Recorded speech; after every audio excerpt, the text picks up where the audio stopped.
Hi, I'm David Marsh. Welcome to my stroke series. You know, the more I realize about the sport of swimming is, you know a certain amount, you feel like there's a foundation there, there's always more to learn. It's kind of like life. The more you know, the more you know, you have more to know. So in our case in this video, I hope what you get from this is not only what we traditionally have done well, but also some of the new things we're doing with our stroke techniques and the things we're doing to help us swim faster. You know, it's amazing how much faster the world is swimming nowadays. Not only the top few athletes, but the depth is just incredible. And I tell you what, I really believe it has a lot to do with the stroke technique. It has a lot to do with the videotaping that's out there, looking at strokes like you're going to look in this series, underwater at some of the best swimmers, the best techniques, and the best drills. That foundation is what helps people go fast. You can always work on more strength, more laps, things like that. But if you don't have the technique, then you're not going to have the big time swims.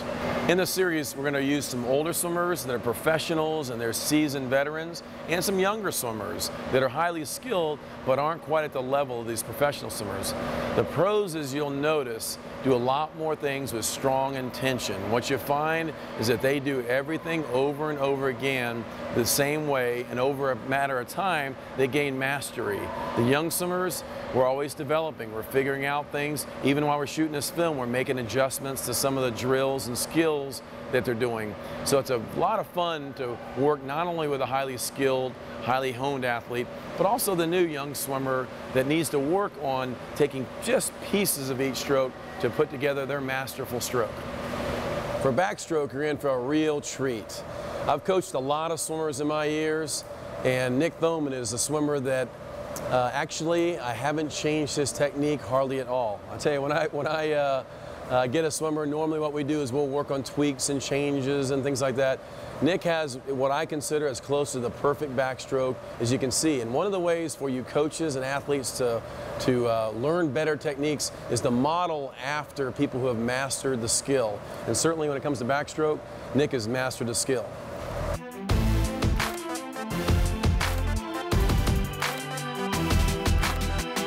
We have a drill we like to do with partners, and what it is, it's a headstand drill. Now, you need to know in terms of safety that the spine is you need to be careful. There's no playing around during this. This is really just a drill to increase the connectivity through the whole body.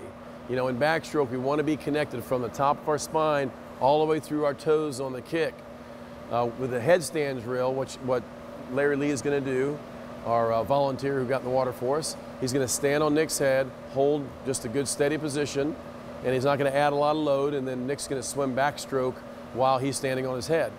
Now, what you're going to notice is there's no way Nick can overreach because he'll end up hitting his legs if he does. So it's a good drill for a lot of fronts, the connectivity, and there's no chance of overreaching. So let's watch Larry Lee and Nick do this. Standing on his head. You can see he can't overreach with him on this stand. And Larry's getting a free ride.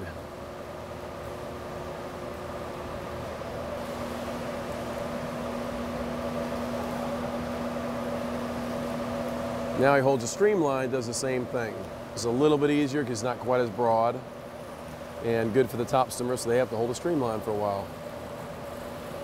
All right. This one is Nick's going to lead, actually. And he's going to play with the amount of resistance. If he raises his arms, he'll slow him down and give him more resistance, so he'll feel a little bit more. There he is as he raises his arm. Larry's swimming backstroke, giving him more resistance. And you see he slows down when he raises those arms out to the side. He has to power up a little bit to get that thing down. You can see him give a little more effort, and we're off. Another variation of working on the tone of the body while we're swimming backstroke is one swimmer will hold the head and the other will swim backstroke, and then after they've given a little resistance and feel that tone, they'll drop underwater and allow the swimmer to swim over the top of them and swim out backstroke. Larry starts backstroke, he's swimming, and Nick will drop underneath the water and let him keep swimming. Set that body tone, and then you swim off of that. Very good.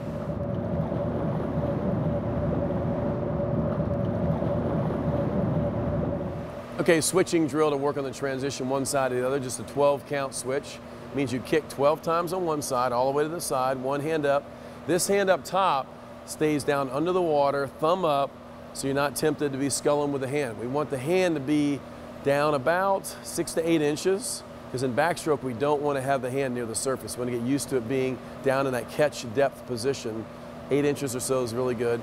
Then we're going to switch to the other side and have the hand be 8 inches as we kick completely on our sides. Larry's a master swimmer. You can see he's got a lot of efficiency, but the fluency isn't going to be what Nick's is. As Nick goes, you'll see him be able to rotate a little more smoothly side to side. Emphasize all the way on your side. All right.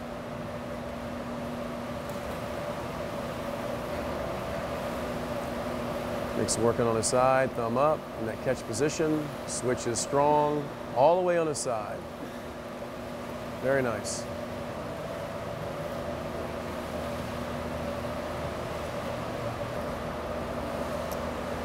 I made a correction with Larry asking to rotate a little bit more, and it looks like he's listened to that correction, like a lot of master swimmers do when they're given correction, because they are very invested in their swimming. Hands down deep, that's really good.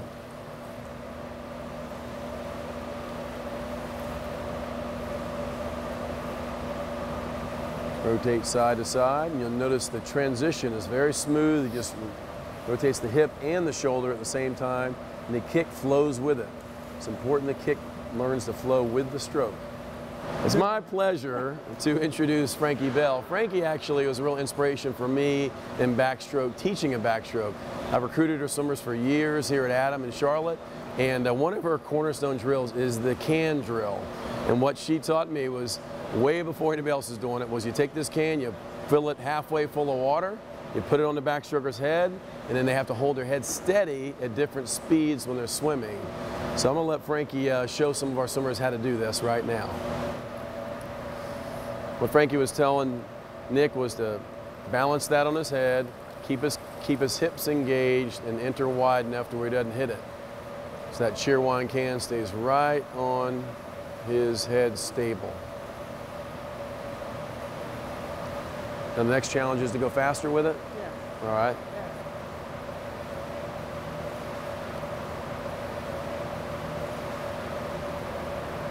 Yeah. Nice steady head. I've seen the Japanese swimmer doing this drill now. Not with a cheer wine can though. Frankie's challenging him to sprint with that on. He's hanging in there. He's pretty good. He's hanging, well, he's got a gold medal. I hope he's pretty good. He does swim with a steady head. So guys, that's why you want to swim with a steady head. One of the best, least expensive tools you can have is this strap for backstroke. A lot of the best backstrokers in the world train with this around their ankles. Couple things. I like it around the knees at first because that limits the amount of kick you can do. So if you have swimmers that tend to drop the knee up and kick like that, put this just over the knees. It'll keep the kick right behind the body as they swim. So let's try that first.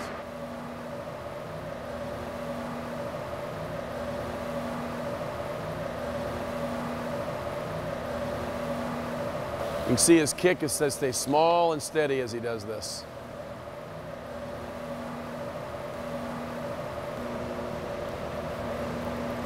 Notice when he kicks with a strap, it keeps that kick small and quick. This won't be his natural kick in his case, but with swimmers who kick a little bit wider or those who need to quicken up their foot speed, is a good way to do that. Now we're going to take the strap from the knees and drop it down to the ankles. What this does is it causes the swimmer to have to maintain good body tone to shape like a canoe. Otherwise, the feet will just sink down to the bottom slowly. If you have an athlete that tends to sink, this is a tough drill. Those who tend to float, it's a good drill as well. One more thing is you want to do this with higher tempo. When you do this drill, you want to swim at a fairly high rate. That's going to help set up the overall body and keep the feet up more toward the surface. So he pushes off. You see he's got to get the tempo up a little bit, but the feet are still staying behind him. This is a nice imploding drill to keep things nice and narrow. Again, emphasizing the high catch. When he does this drill, if he doesn't get that high catch quick and even. If he's overreaching at all, his feet will start swaying back and forth.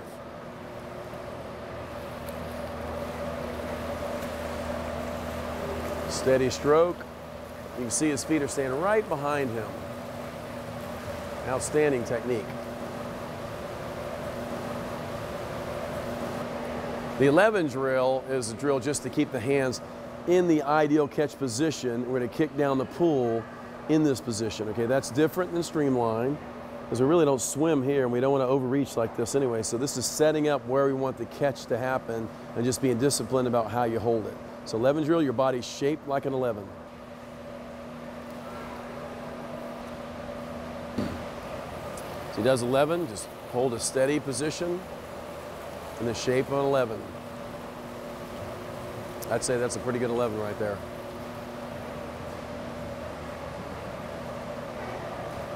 Now we're going to take that 11 and bring it up in the roller coaster position. This is a lot different. You have to engage your core. You go to the 11 spot, but then you circle up into that ideal backstroke position. The water will be hitting you about mid-arm, and make sure that as you hit mid-arm that you're maintaining the tension through your body the whole time. So it's not just lift your arms, it's actually curving the body and shaping it such that it creates that position in the water.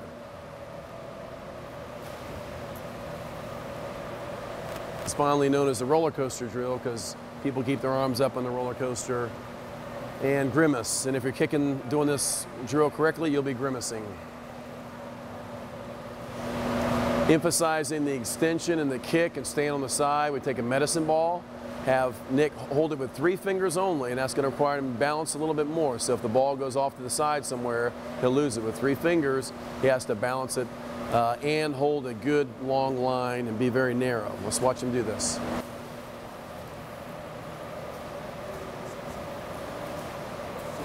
Holding the ball underwater, so he's got a little bit of tension there too, so he's beginning the press and kicking on his side as he does this. Very good.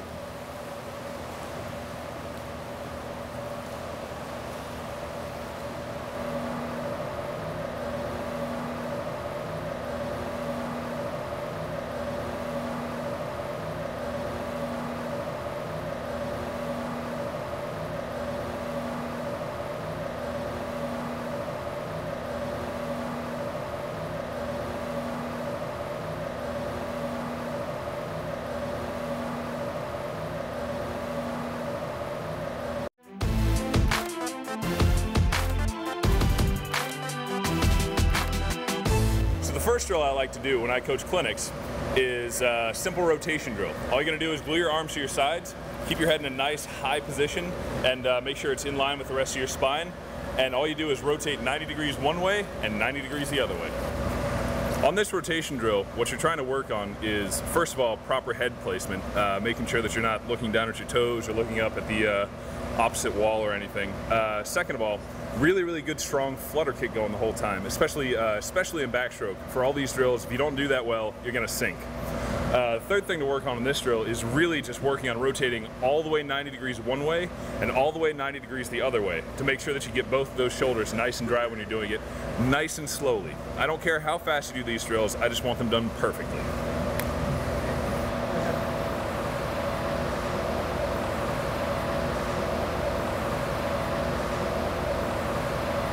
So this next drill takes and builds upon that rotation drill, and we're going to do a single arm backstroke now. So the point of this is to, first of all, use your rotation that you just learned, and then also add in one arm at a time so you can start to feel how your rotation affects your stroke.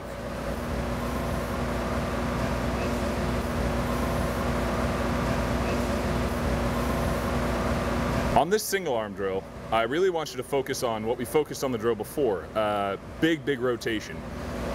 You get more in your power zone when you're rotated on your side than you do when you're straight on your back. So absolutely get on that side and pretend like your other arm's going too with the rotation. I want you going 90 degrees both ways again.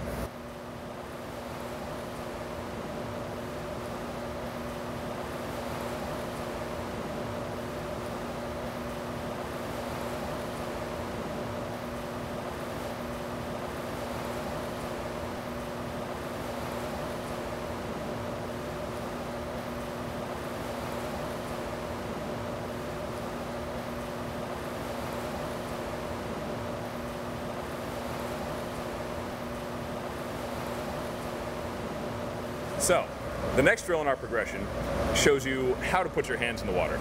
It's called the triple rotation, or the toy soldier drill. All you're going to do is you're going to have one arm that faces the other wall, and then your other arm is going to face right up towards the ceiling. You're going to rotate that hand 1, 2, 3 times, then put it in over your head. And then the same thing on the other arm. I'll show you what it looks like. So this drill here is really to teach you how your hands are supposed to be out of the water. We're exiting the water thumb first, and we're entering the water pinky first. But at the top, on this drill, I want you to rotate it 3 times, nice and slow, so you can see that your hand is in the proper location on your arm. Also on this drill, you're going to have to kick really, really hard, otherwise you're going to go straight to the bottom of the pool.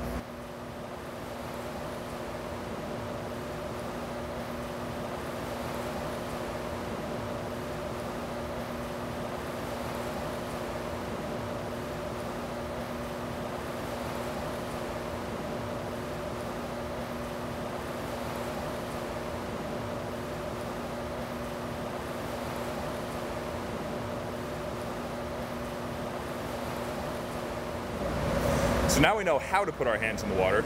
These 3 drills teach us where to put our hands in the water. And you're going to want to do these in 25 increments of 25, one right after the other.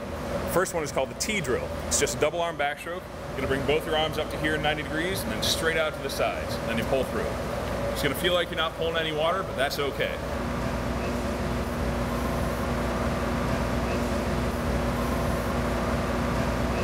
On this T drill, you won't feel like you're pulling any water, and that's just fine. All I want is to put your hands up, put them straight at 90 degrees, pointing towards the ceiling, and straight out towards your sides. You're going to have to be in the middle of the lane for this drill, otherwise you will hit the lane lines, and that is very painful, let me tell you.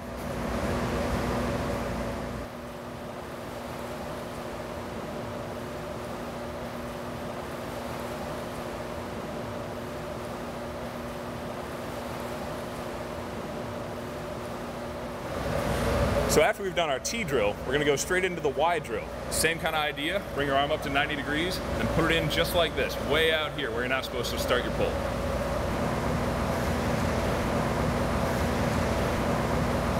On the Y drill, you want to do what you did with the T drill, arms straight up to 90 degrees and then up into a Y position. However, on this one, I want you to focus on not getting too much into the I drill already. I really want your arms to be a little bit wider so you can tell when you're in your I drill in your proper position.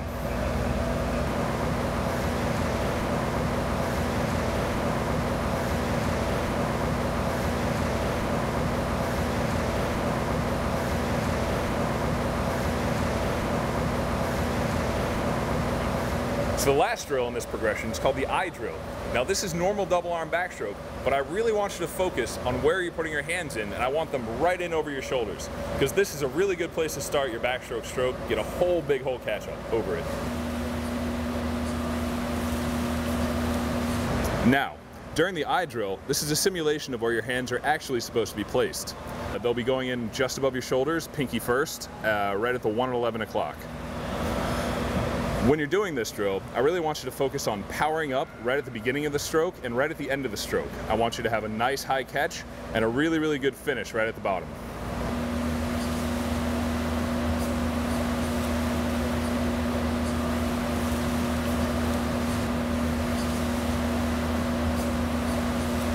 Scissor drill for backstrokes, just once again good to take that body position and use both arms now and work them above the water just to show control.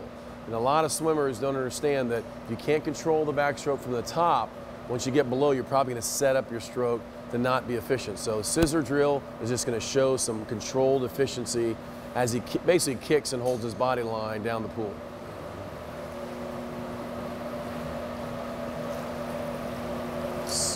Scissoring both ways.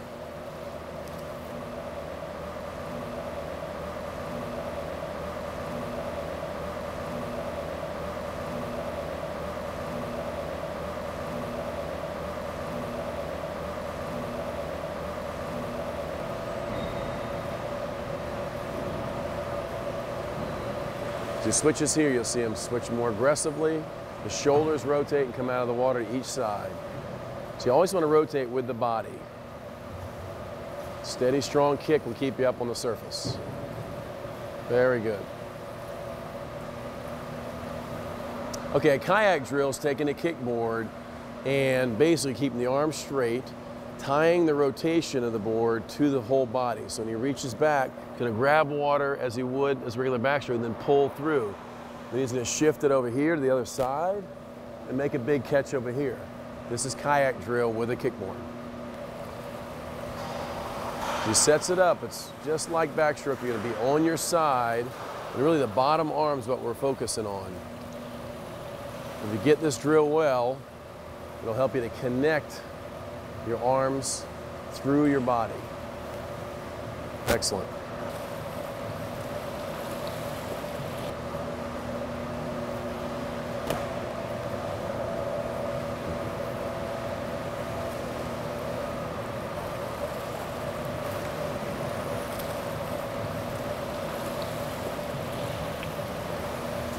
A good drill to help you with emphasizing the switching from the hips.